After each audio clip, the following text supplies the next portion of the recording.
Alors aujourd'hui, pour croire que ce monde-là, tel que nous le connaissons, il va retrouver enfin, il ne faut pas avoir la foi, vous saviez ça? Croire qu'il existe la fin du monde, alors tu n'as pas besoin d'être croyant, engagé, croire à quelque chose. Tout simplement, il faut être scientifique. Regardez ce qu'il dit cet prof de l'université de Zurich. Université de Zurich.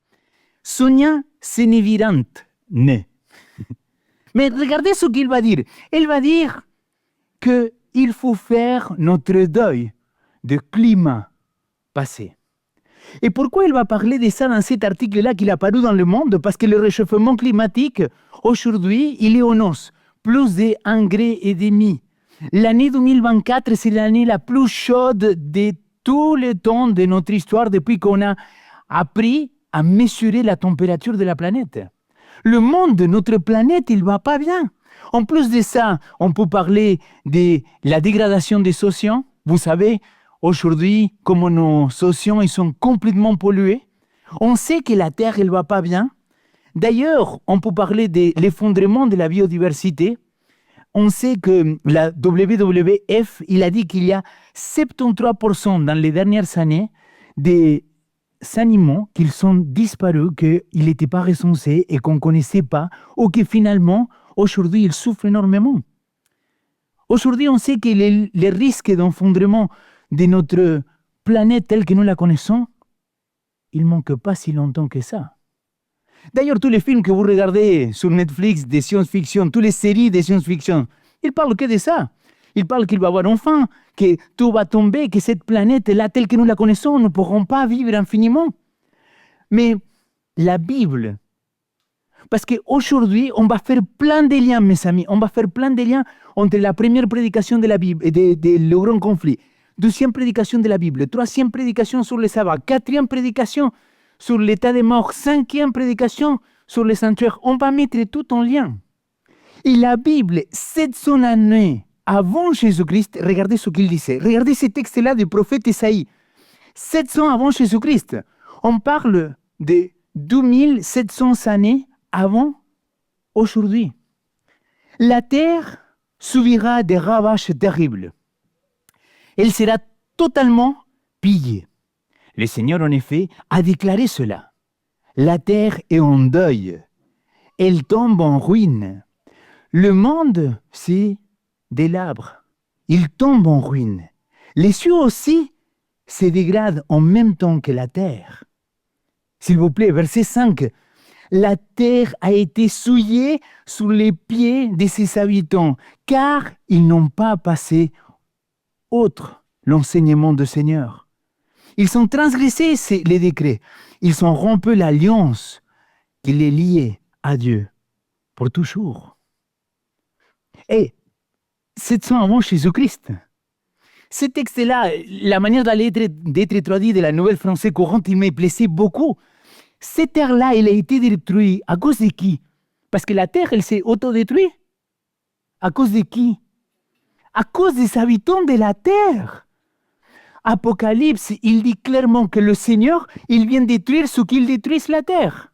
Romains, il dit que la terre gémisse de douleur en attendant l'avènement de notre Seigneur Jésus-Christ. Et pourquoi on a maltraité la terre? Le Seigneur il avait dit, écoute, pendant 6 jours tu travailleras, mais le 7e jour tu te reposes. Pendant 6 années tu vas travailler la terre, mais la 7e année, s'il te plaît, tu la laisses se reposer. Mais nous, on a fait quoi? Capitalisme. Là, il m'est sorti le communiste. Capitalisme, toujours plus. Et c'est pour ça qu'on a épuisé notre planète Terre. On ne la laisse pas respirer. Regardez ce qui s'est passé pendant la première semaine de Covid. Je vais toujours dire ça. Première semaine de Covid, tout le monde, il s'est auto-confiné et tout le monde était très content. Il n'y avait pas de proteste la première semaine. La première semaine, tout le monde il était content. Pourquoi? Parce qu'il disait, ouf, cool, on va se reposer maintenant un petit peu. Et la planète, en quelques jours, la couche d'ozone, il s'est fermée. Les reux, mais de Venise, ils se sont purifiés, ils se sont nettoyés. La Terre, en quelques jours, il a pris le dessus. Pourquoi? Parce que nous sommes en train de la détruire. Alors, Mais c'est pas simplement ça. Cette semaine, lundi, tous les réseaux, ils ne parlent que de ça. De quoi ils parlaient tous les réseaux? Et l'apagón. Comment on dit ça en français? La coupure d'électricité. Pendant 10 heures, 12 heures, Portugal et la France, il a été comme... Non, la France et l'Espagne, ils ont été coupés d'électricité. Ils disent que les pertes économiques sont terribles, que vraiment ils ne savent pas comment ils vont s'en sortir, parce qu'évidemment, pendant 10 heures, tu n'as pas acheté, tu n'as pas vendu. Pendant 10 heures, tu n'avais pas de la monnaie. Moi-même, si aujourd'hui je dois donner 10 euros d'offrande ou 10 francs d'offrande, je n'ai pas dans ma poche tout sur Internet. Et c'est là qu'on s'est rendu compte à quel point on est dépendant de l'électricité. Et comment le système dans lequel nous vivons aujourd'hui, dans n'importe quel moment, il peut s'effondrer. Et je ne suis pas en train d'être fataliste et dire « Oh, c'est la fin !» Mais voyons les choses objectivement. Les systèmes financiers. Aujourd'hui, cet économiste français, il dit la vulnérabilité des systèmes financiers mondiaux. Et vous avez vu la petite image qu'ils ont mis en bas, c'est une peinture très connue. Et cette peinture-là, c'est la peinture de Peter Bruegel, l'ancien, en 1500 et quelques. Et cette peinture-là, il montre une société qu'à l'époque de la Bible, il s'avait déjà effondrée. On parle de Babylone. De Babel, la tour de Babel, que plus tard, ou qu'avant, il est devenu cette Babylone. Et cette Babylone-là que la parole, il nous insiste tellement à quitter. Le Seigneur, il nous avait prévenus. Et le Seigneur, il avait toujours dit ce qu'il allait se passer. Regardez, Ésaïe chapitre 46, verset 10. Dès le début, j'ai prédit mon but. Longtemps à l'avance, j'ai annoncé ce qui n'a pas encore eu lieu. J'ai dit, voici mon projet, il se réalisera. Tout ce que je veux, je le fais. La parole, il nous dit clairement que Dieu, avant de faire quelque chose, il va nous prévenir. Mais regardez notre société d'aujourd'hui. Elle est tellement distraite par l'Internet, par les choses de la vie, par les vacances, par la famille. Et je ne dis pas que tout c'est mauvais. Je dis tout simplement, regardez comment on est distrait aujourd'hui. Combien de temps on prend pour étudier la parole, mais pour vraiment approfondir à ce que le Seigneur il a voulu nous révéler. Quels sont les projets? Qu'est-ce qu'il va se passer? Parce que si un jour le Seigneur il revient et il ne nous a pas prévenus, peut-être on pourrait lui dire « Ouais, mais je ne savais pas, Seigneur. » Et là, il va nous dire quoi? Est-ce que moi, je suis dans cette démarche-là de savoir qu'est-ce qui va se passer? Ça, il m'a fait penser à cette prophétie-là qui se trouve dans le livre de Daniel, chapitre 2. Mais il avait dans le ciel un Dieu qui révèle les mystères et qui a fait connaître au roi Nabuchodonosor ce qui arrivera dans la suite du temps.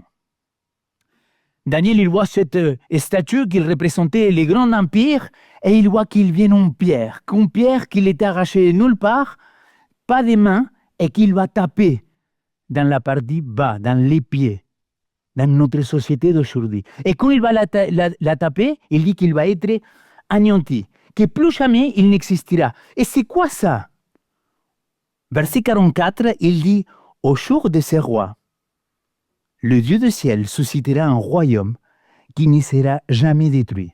Et ce royaume ne passera pas sous la domination d'un autre peuple.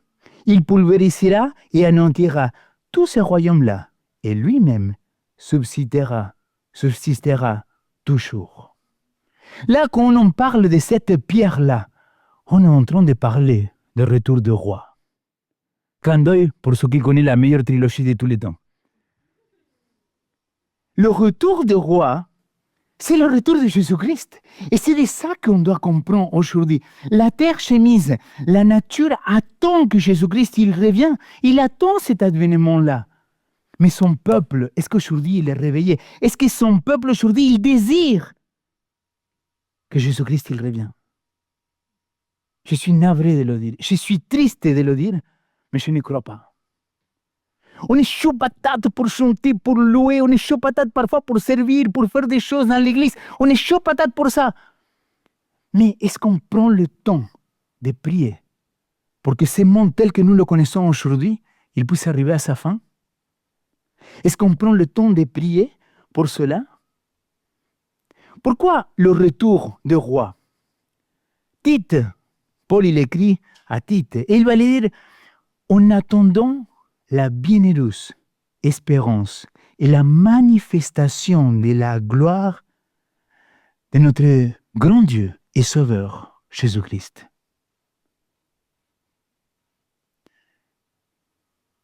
Je ne sais pas si vous êtes au clair pourquoi dans notre église on s'appelle adventiste. Moi j'ai eu 2 sujets dans cette série de prédications. J'ai eu le sabbat et j'ai eu le retour de Jésus. Adventiste de 7e jour. Adventiste, si on s'appelle adventiste, c'est tiré aussi de ce texte-là, parce que le mot adventiste, c'est un mot latin adventus, qu'en réalité, il voulait dire avènement. Le avènement, le retour, ce qui signifie la venue. Et nous, en tant que mouvement, et j'aime beaucoup plus dire mouvement adventiste, qu'on attend le retour de Jésus-Christ, on l'attend, mais pour de vrai. On ne l'attend pas comme que aujourd'hui, si je meurs, je serai avec le Seigneur. Non, pour nous, le retour, c'est quelque chose qui va se passer dans le temps et qu'à un moment de cette histoire de l'humanité, Christ il reviendra. Et c'est ce qu'on va étudier tout à l'heure. Mais si nous, on s'appelle adventiste, c'est parce qu'on attend ce retour de Jésus-Christ. Les amis, dans cette série de prédications, j'ai dit, si tu m'enlèves 3 ou 4 pièces de cela, je ne sais pas si ma foi il tiendra. Parce que pour moi, le retour de Jésus-Christ, ça relie avec tout. Le retour de Jésus-Christ, ça relie que la parole est vraie. Le retour de Jésus-Christ, il relie le fait qu'on va passer 1000 ans sabbatiques au ciel. Le retour de Jésus-Christ, il nous relie qu'il est mort, mais qu'il est ressuscité, qu'il a vaincu la mort. De ce qu'il va nous parler Arnaud la semaine prochaine sur le salut. Le retour de Jésus-Christ, il nous relie, il nous connecte avec la croyance que nous avons de l'état des morts et de la résurrection de ceux qui sont morts en Jésus-Christ. Si tu m'enlèves cela, comment je peux continuer à prêcher? Si tu m'enlèves ces points-là, si tu me dis non, mais ça c'est pas importe si Jésus revient ou pas. Non mec, désolé, mais pour moi c'est important que Jésus revienne. Parce que sinon ma foi, elle n'est pas accomplie. Et tu sais, il y a plein de chrétiens qui adorent dire la phrase de Jésus-Christ, à la croix tout était accompli. Ah bon? Et pourquoi tu continues à souffrir? Pourquoi tu continues à avoir un cancer? Pourquoi tu continues à tomber malade? Pourquoi tu continues à divorcer? Pourquoi tu continues à souffrir dans cette vie de galère? Parce que c'est pas fini. Parce que c'est pas fini, parce que le roi, il doit revenir. Ah oui, c'était triste celle-là. Dans ma tête, j'ai dit, parce que le roi doit revenir. Amen, alléluia. C'est pas grave, on y va comme ça. Mais maintenant, vous allez devoir m'entendre longtemps. Matthieu chapitre 6, verset 10. Est-ce que vous vous rendez compte que dans le Notre Père, dans l'enseignement de Jésus-Christ sur la parole, la première chose qu'il va nous apprendre, c'est quoi? Que ton règne vienne. Que ton nom soit sanctifié, mais que ton règne vienne. Que ta volonté soit faite. Que ton règne vienne. Et là, cette dimension de royaume, c'est ce que Miriam il disait. Oui, et le royaume, il commence ici, sur terre. Pas simplement qu'on sera au ciel, mais ça commence ici et dès maintenant, dans ma vie. Vivre sur le royaume dans lequel je vais volontairement me soumettre à ces rois des rois. Jean chapitre 14, verset 1 à 3, pour moi, c'est parmi les promesses les plus belles du Nouveau Testament. C'est Jésus-Christ qui parle avec ses disciples. Ses disciples, ils sont troublés, ils ont peur. Jésus-Christ, il vient de les annoncer, après la Sainte Seine, il vient de les annoncer que Pierre, l'apôtre, il va le trahir. Et là, il ne comprend plus rien. Judas, il s'est levé, il est parti, et c'est là qu'il va lui sortir cette phrase merveilleuse. Que votre cœur ne se trouble pas. Mettez votre foi en Dieu. Mettez aussi votre foi en moi. Il y a beaucoup de demeures dans la maison de mon Père. Sinon, vous auriez dit que je vais vous préparer une place? Si donc, je m'en vais vous préparer une place, je reviens, vous prends auprès de moi, pour que là où moi je suis, vous soyez, vous aussi. C'est-à-dire, comment tu peux comprendre ces paroles de Jésus-Christ? Pourquoi Jésus-Christ, il a dit, je ne vous laisse pas orphelin? Pourquoi il est parti au ciel, sinon? Le lien avec le sanctuaire, mes amis. C'est-à-dire, écoute, je vais me la péter d'une minute avec notre église. Désolé, pardon, je voulais pas faire ça, mais quand même, je vais le faire. Tu sais ce que j'ai kiffé quand j'ai rentré dans l'église adventiste 7e jour? Parce qu'il y a plein de défauts qu'on a, hein, mais aujourd'hui, je ne vais pas parler des défauts, je parle souvent des défauts. Mais tu sais ce que j'ai kiffé dans notre église? Notre vision de la Bible, elle est holistique. Est-ce que vous savez ce que ça veut dire holistique? Elle est totale, elle est complète, elle englobe tout. Et si nous croyons dans le retour de Jésus-Christ, et la semaine dernière, on a parlé des sanctuaires, Anna, elle nous a parlé de ces sanctuaires-là, comment il était le système sacrificiel dans l'Ancien Testament et comment Jésus-Christ, il le reprend dans le Nouveau Testament. C'est hyper fort. Parce que une fois par année, il avait le Yom Kippour, le jour du grand pardon. Et ça, c'était une fois par année que le grand prêtre, comme Anna, il nous a expliqué, il devait rentrer dans les lieux très saints et demander le pardon pour tous. Et qu'est-ce qu'il nous dit dans le retour de Jésus-Christ? Je vais préparer une place. Et mon ami, tu n'as pas besoin d'avoir une sorte de suite, d'hôtel, de chambre. Ce n'est pas ça que le texte il veut dire. Ce que le texte il veut dire, je vais préparer ton droit à pouvoir être là, à que tu puisses être là, que tu as le droit de rentrer à vivre l'éternité. Et ça, la perspective, ça change tout de suite parce que tu dis, ah, je comprends maintenant la prophétie 2300 soirs et matin. Ah, maintenant, je comprends qu'il y a quelque chose, un événement qui se passe dans le ciel. Après, tu peux être d'accord ou pas d'accord. Mais ce que tu ne peux pas régner, c'est qu'il y a une vision holistique, que c'est un tout, qu'il nous aide à mieux comprendre pourquoi Jésus-Christ il doit revenir. Parce qu'il doit mettre fin au péché. Parce qu'il doit juger le dragon, le faux prophète, et tous ceux qui sont reçus la marque de la bête. Désolé, je parle en termes prophétiques, mais c'est exactement ce que Jésus-Christ il va faire en Matthieu chapitre 24. Qu'est-ce qu'il va dire? Il va dire, quant à moi, je suis avec vous tous les jours, jusqu'à la fin du monde. Et tu te dis, Léo, mais tu viens de dire qu'il est monté nous préparer une place. Exact. Mais il a dit quoi en Jean chapitre 14, 15 et 16? Je ne vous laisse pas orphelin. Parce qu'il est avantageux pour vous que moi, je m'en aille, pour que ainsi il puisse venir qui? Le défenseur, le consolateur, le paraclète, le paraclétos, le Saint-Esprit. Et là, grâce au Saint-Esprit, nous, on peut être avec Jésus-Christ jusqu'à la fin du monde. Alors, mes amis, mais Jésus-Christ, il comprenait très bien ce qu'il allait se passer. Matthieu chapitre 24 et 25, il nous parle de la fin du temps. Et c'est Jésus-Christ qui va parler de la fin des temps. Et quand il parle de la fin des temps, il va citer qui? Le prophète de Daniel. Et regardez ce qu'il va dire au verset 21. Il dit, car alors il y aura une grande détresse, telle qu'il n'y a eu et qu'il n'y en a pas, et depuis le commencement du monde jusqu'à maintenant, et qu'il n'y aura jamais plus. Si ces jours-là n'étaient pas abrégés, personne ne serait sauvé. Mais à cause de ceux qui ont été choisis, ces jours-là seront abrégés. Si alors quelqu'un vous dit, le Christ est ici, ou le Christ est là, ne croyez pas. N'y croyez pas, car des Christ et des mensonges et des prophètes et mensonges s'élèveront.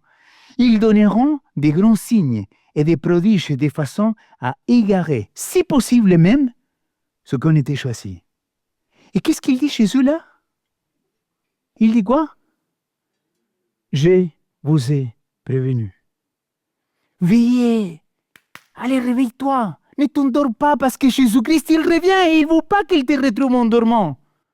La parabole des 10 vierges qu'on aime tellement dans notre église, mais dans l'église mondiale, il parle de quoi? Que 5 vierges, ils se sont endormis. C'est ça qu'il dit la parabole? Non, il dit que les 10, ils se sont endormis. Mais qu'il y a eu 5 qu'ils sont réfléchis, qu'ils sont pensés à prendre l'huile avec eux, à prendre l'esprit avec eux. Mais Jésus-Christ, il dit, je vous préviens, la fin elle est proche. Et donc, si vous attendez le retour du roi, s'il te plaît, il faut que tu sois éveillé. Il faut que tu ne t'endors pas. Il faut que là, tu sois vraiment, il faut que tu sois concentré. Parce que là, Christ, il revient. Et l'ennemi, il va tout faire pour te tromper, pour me tromper. Parce que le Seigneur Jésus-Christ, il a dit, même les élus, ils seront trompés. Et c'est pour ça que nous, on doit être complètement éveillés. Actes chapitre 1, versets 9 à 11. On va voir comment il va se passer cela. Après avoir dit cela, pendant qu'ils regardaient, il fut élevé et une nuée le dévora à leurs cieux. On parle de notre Seigneur Jésus-Christ. Et comment il fixait le ciel pendant qu'ils s'en allaient, deux hommes en habits blancs se présentèrent à eux et dirent: Hommes de Galilée, pourquoi restez-vous là à scruter le ciel? C'est Jésus qui a été enlevé au ciel au milieu de vous. Qu'est-ce qu'il dit la parole? Viendra de la même manière que vous l'avez vu aller au ciel. Le retour de Jésus-Christ, c'est quelque chose qui va se passer et qu'on va le voir. Mais pour ne pas être trompé, il faut qu'on soit très au clair par rapport à la parole. Parce que tant que je ne suis pas clair par rapport à ce que la parole il enseigne, je peux être ballotté. Je peux être ballotté par n'importe quel vent. Et donc, il vient un pasteur évangélique, il prêche très beau. Ah, le pasteur, il a dit que... Oui, mais ce n'est pas ce que le pasteur, il a dit, ce n'est pas ce que Léo, il a dit, ce n'est pas ce que l'église adventiste, elle dit.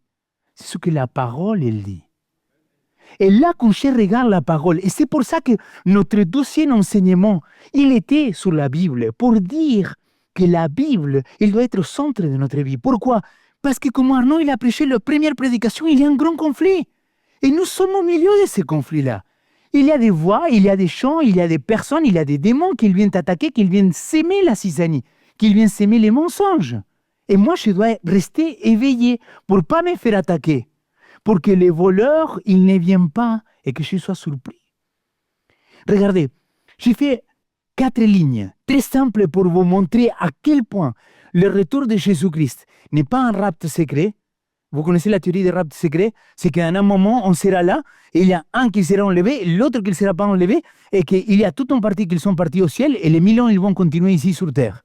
Mais je vais vous montrer à quel point ça, bibliquement, ça ne tient pas. Et je ne veux pas critiquer nos frères, nos sœurs, c'est juste. Regardez, Matthieu chapitre 24, verset 30, à votre gauche dans l'écran.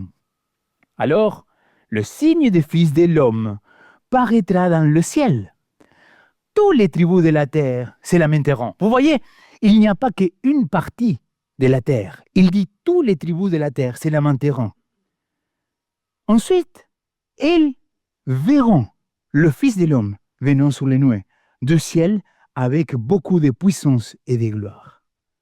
Le retour de Jésus-Christ, c'est quelque chose de visible, c'est quelque chose que tout le monde le verra. On doit le voir, ça doit être quelque chose de visible. Ça ne peut pas se passer dans un monde spirituel, ça doit se passer dans le visible, parce que Actes chapitre 1, il dit quoi? Il dit, de la même manière que vous l'avez vu monter au ciel, il reviendra. Deuxième chose, il va être audible. Il enverra ses anges avec une grande trompette, et ils rassembleront des 4 vents depuis une extrémité des cieux jusqu'à l'autre, ce qu'il a choisi. Sera audible parce qu'on entendra. Bon, c'était pas très bien la trompette. Je vais te demander, Gabi, tu te rappelles une fois on l'avait fait avec la trompette? Ça va être audible, ça va être quelque chose qu'on peut entendre. Ce retour de Jésus-Christ, Luc chapitre 21, verset 27, à notre évangéliste, il dit: alors on verra le Fils de l'homme venant sur une nuée avec beaucoup de puissance et de gloire. C'est un événement qui est, boum, toute la terre, il va être au courant de ce qui se passe. Toute la terre, il doit savoir de ce qu'il est en train de passer ici sur terre. Parce qu'il y a un grand conflit qui doit être résolu. Et comment Jésus-Christ va juger les nations? Si tout œil ne le verra pas. Alors, la dernière partie, cet roi-là, lorsque le Fils de l'homme viendra dans sa gloire, avec tous les anges, il assiera sur son trône glorieux. Matthieu chapitre 25, verset 31. Voici, ils viennent avec les nuées. Apocalypse chapitre 1, verset 7. Et tout œil, raconte-le comme tu veux. Tu as le droit de ne pas être d'accord avec moi. Mais je prie pour que le Seigneur te montre à quel point le retour de Jésus-Christ, comme quelque chose de physique, spirituel, visible, audible, c'est quelque chose qu'on ne peut pas le discuter avec la parole de Dieu. Raconte-le comme tu veux, mais plus je lis la Bible, plus je me rends compte que notre Seigneur Jésus-Christ, quand il va revenir, tout œil le verra, on va le vivre, on va le sentir, on va pouvoir être témoin de cela. Et tu te dis, mais Léo, comment on ne pourrait pas savoir alors que peut-être on ne se fait pas balader par des faux Christ, parce que Jésus-Christ lui-même, il nous a dit. C'est là qu'il faut comprendre encore. C'est Jésus qui a été enlevé au ciel au milieu de vous, viendra même de la même manière que vous l'avez vu aller au ciel. Et il y a un autre texte que je vais vous partager avec vous. C'est pour moi l'un de mes textes préférés du Nouveau Testament. Pourquoi? Parce que ça parle à quel point notre Seigneur Jésus-Christ, il est clair par rapport à la fin de ces événements finaux. Il est long, je sais. Mais est-ce que c'est Léo qui doit dire la vérité ou c'est que la parole est la vérité? Donc on doit la lire. Regardez ce que Paul il va le dire aux Thessaloniciens. Nous ne voulons pas, frères et sœurs, que vous soyez dans l'ignorance au sujet de ceux qui se sont endormis dans la mort, afin que vous ne vous attristez pas comme les autres qui n'ont pas d'espérance. Petite parenthèse. Qu'est-ce qu'on a parlé il y a 12 samedis en arrière? Notre croyance par rapport à l'état des morts. Beaucoup de chrétiens, ils croient que quand tu meurs, soit tu vas dans le paradis, soit tu vas dans l'enfer. Mais la Bible, il dit que ceux qui se sont endormis en Christ, ils sont là et ils dorment. Et il dit, mais ces gens-là qui ne connaissent pas la parole, ils sont tristes. Ils sont tristes parce que, oui, pour la plus grande partie des gens, quand on les dit à une personne, on fait les funérailles, on va les dire adieu, à tout jamais. On ne sait pas qu'est-ce qu'il y a après. Mais nous, en tant que croyants de la parole, en tant que croyants de Jésus-Christ, on peut dire non, à très bientôt, au revoir. Littéralement, au revoir. Mec, très bientôt, je vais te revoir. J'ai pensé à un texte de Job, que Job, il dit clairement, même si ma peau, elle était détruite, de mes propres cieux, je le verrai. C'est ça que Job, il croyait déjà et que Paul, il continue à croire. On reprend verset 14. En effet, si comme nous le croyons, Jésus est mort et s'est relevé, alors par Jésus, Dieu réunira aussi avec lui ceux qui sont endormis, ceux qui sont morts. Voici en effet ce que nous vous disons. C'est une parole du Seigneur. Nous, les vivants qui restons jusqu'à l'avènement du Seigneur, jusqu'à l'avènement du Seigneur, nous ne serons en aucun cas ceux qui se sont endormis. Un verset s'explique toutes ces théories farfelues que parfois il sort dans les églises. Nous, ceux qu'on est vivants, si Jésus-Christ il revient là maintenant dans quelques heures, on ne va pas être en avant au ciel. Pourquoi? Parce qu'il y a les morts en Christ qui doivent être ramenés à la vie. Alors, s'il te plaît, réfléchis 2 minutes avec moi. Imaginons que je crois que quand je meurs, ou quand mon papa ou ma grand-mère est mort, il va aller au ciel. D'accord? Arnaud, il nous a laissé clair que la mort, c'est un sommeil et que les morts ne savent rien. Que son mémoire, il est mis à l'oubli pendant un temps. Alors, imagine que ma grand-mère, il est au ciel. Chose que c'est faux. Imagine que c'est vrai. Tu t'imagines le Seigneur Jésus-Christ qui lui dit, écoute, il faut que tu descendes parce que je dois te ressusciter là maintenant. Il n'a pas de sens.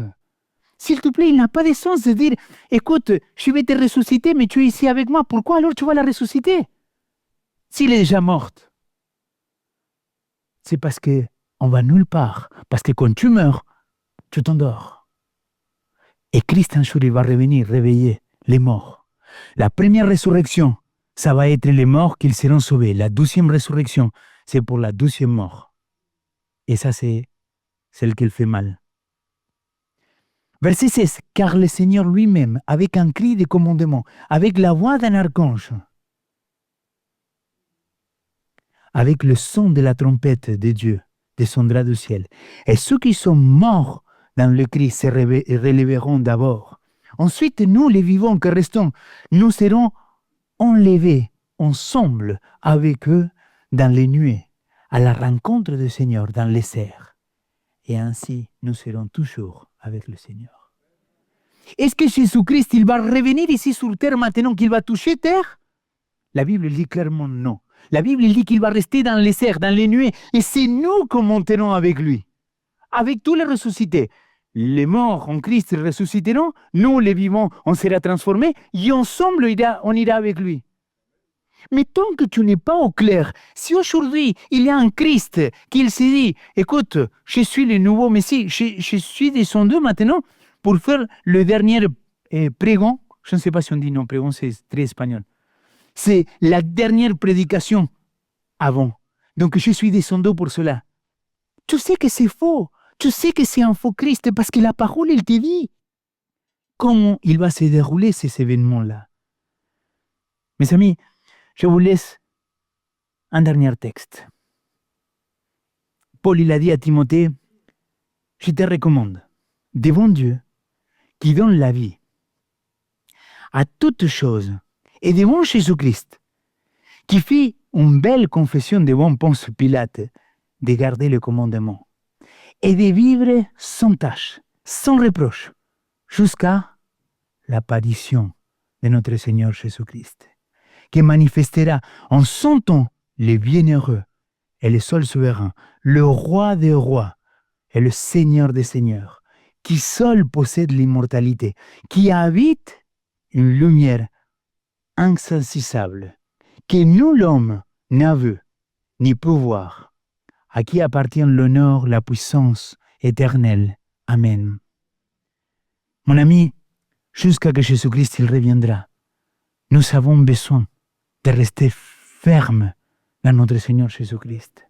Ce n'est pas une question de salut qu'on est en train de parler, c'est une question de fidélité. Il y a quelques semaines en arrière, le mois passé, on nous a parlé de cette église, de cette femme qui se prépare à rencontrer le mari. Et Daniela, Petra et Anna, ils nous ont demandé, est-ce que l'église, est-ce que la femme de Christ, il est en train de se préparer pour retrouver son mari? Le dernier mot d'Apocalypse, il dit, celui qui atteste ces choses, dit, oui, je viens bientôt. Amen. Et la dernière prière, c'est la prière que je voudrais qu'on fasse ensemble. Viens, Seigneur, Jésus. Viens, Seigneur, Jésus. Mon ami, quand j'ai rencontré l'église adventiste et on m'a parlé de ça, ma première réaction c'est complètement fou, quoi. C'est pas possible. Ça peut pas y arriver. Et là, l'ancien qui m'a donné les études bibliques, il me disait, mais Léo, si toutes les prophéties se sont accomplies, il manque une seule, que Jésus revient. Pourquoi celle-là, elle ne va pas s'accomplir, Léo? Oh là là, j'étais enflammé, les amis. J'allais voir tout le monde, j'ai dit, les amis, mais même mes amis de monde, tu vois, avec lesquels j'ai fait les 400 coups. Je disais, les amis, il faut que vous sortez de Babylone, arrêtez d'aller en boîte, arrêtez, il faut que vous revenez, il faut que le Seigneur Jésus-Christ, il revienne bientôt, venez. J'étais fou. Et évidemment, ils m'ont pris pour un fou. Mais c'est pas grave. Paul il dit que ce que pour les autres, c'est la folie, pour nous, c'est la foi. Et pendant les premières années de ma vie spirituelle chrétienne, j'avais beaucoup de mal à trouver cet équilibre entre Jésus, il revient, il faut qu'on soit là, il faut qu'on en parle, il faut qu'on le dise, il faut qu'on prêche la prophétie, il faut qu'on se réveille, on est complètement endormi.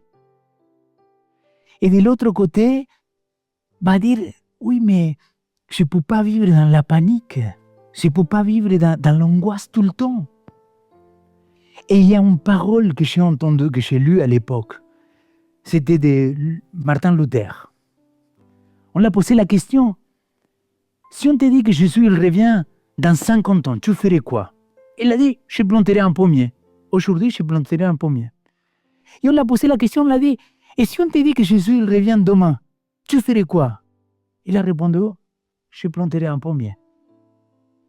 La manière dans laquelle je vis en attendant Jésus-Christ, ça ne doit pas changer. Je dois vivre de la même manière que si j'apprends qu'il revient ce soir, que s'il revient en 50 ans. Parce que nous sommes un peuple qu'on le cherche, qu'on cherche à vivre ce royaume éternel ici et maintenant. Parce qu'un jour, notre roi, très bientôt, on le verra dans les nuées, parce qu'il vient nous chercher. Amen. Merci d'avoir regardé cette vidéo jusqu'au bout. Si elle t'a inspiré ou touché, n'hésite pas à liker, à partager et surtout t'abonner pour ne rien manquer. Rejoins la famille Vivo pour des messages qui t'inspirent, t'aident à avancer chaque semaine. Dis-nous aussi en commentaire ce que tu as retenu ou aimé dans cette vidéo. Je te dis à très bientôt pour une nouvelle vidéo. Reste connecté avec notre Seigneur Jésus-Christ.